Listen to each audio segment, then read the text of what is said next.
On, and I'll have some points to discuss prior to actually getting into that. Proverbs chapter 27, let's start at verse number 9.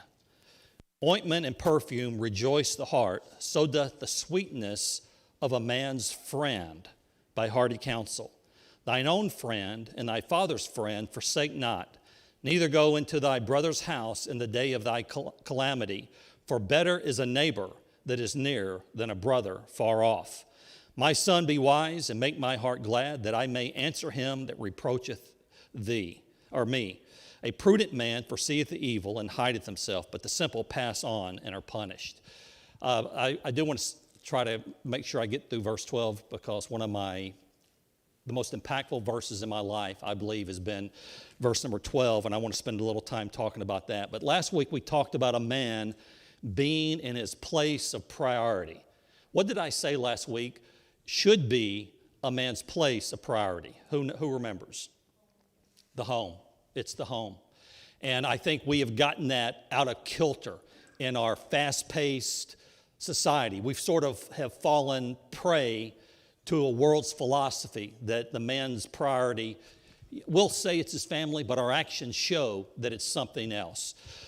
Today I want to build upon that thought, but be more specific regarding the actions of our life. I want to talk about friendship and good counsel. I don't know that we know what real friendship is about. I want to really dive into the treasures of friendship, that I think it's much more valuable than money or any other commodity that we may think that we want. I know it's more lasting.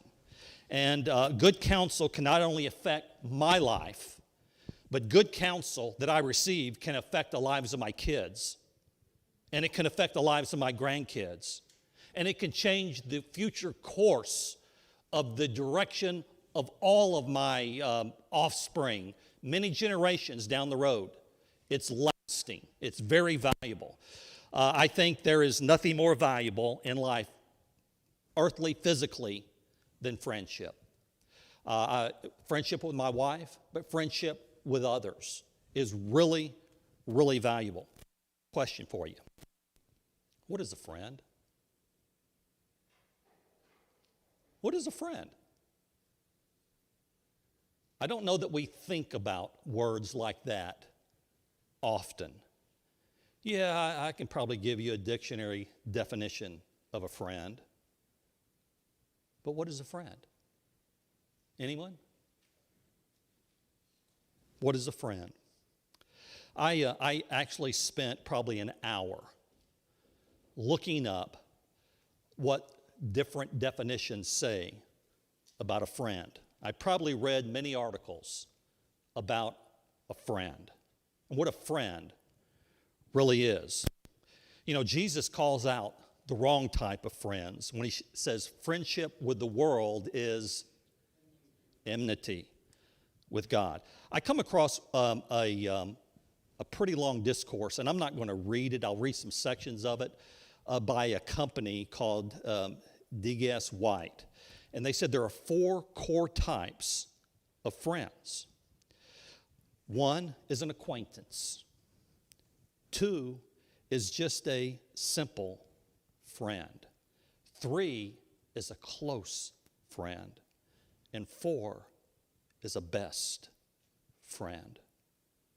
What is a friend? What kind of friend are we?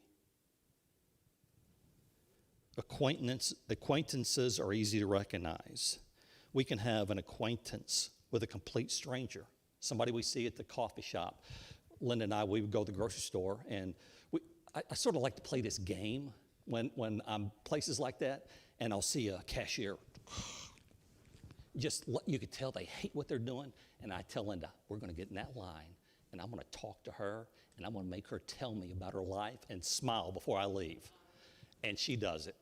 And pretty soon, but that's an acquaintance that I come across. And then every time we go back to the grocery store, I go to that same line so I can talk to her. And it's an acquaintance, though. We're not friends. I won't go into the friend and the close friend, but the last and not least of friendship is truly few and far between. It's rare. It's the phenomenon of a best friend. Best friends are the rarest type of friends. They're the kind of friends that every one of us need in our life. It's the friend who understands Jeff, knows Jeff's faults, knows my frailties, knows the mistakes that I've made in life, and yet they love me still. That best friend. Proverbs 27:9 says, ointment and perfume rejoice the heart. So doth the sweetness